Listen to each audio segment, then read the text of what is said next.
เราเพิ่มเติมนะครับในส่วนของทางรถ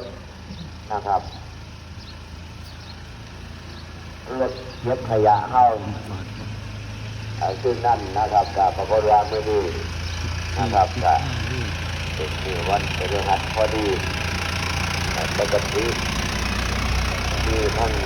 รถเก็บขยะทั้งองค์การบริหารส่วนตำบลของเรานะครับไปนำมาเก็บขยะกั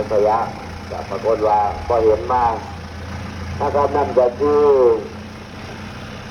จะมีทั้งอบตหรือว่าทั้งสมาชิก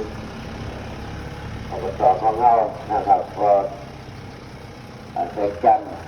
ที่จะทำนะครับก็ได้ประสานมานะครับบาเจียนนี่ก็ทั้งรถเก็บขยะของเราจะได้นำรถไปติดต่อไปเก็บนะครับจังหวัดขอนแก่นที่บ้านหัวตะคำคือรถนั่งนั่นแหละนะครับไม่ว่าตกรอบนะครับให้จัดเกี่ยวดึก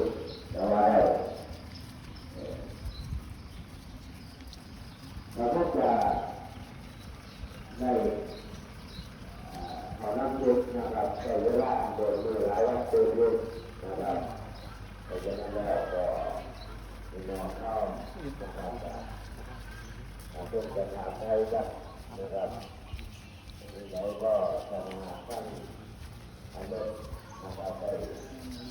ความในหรือว่าในสุดที่จะทำ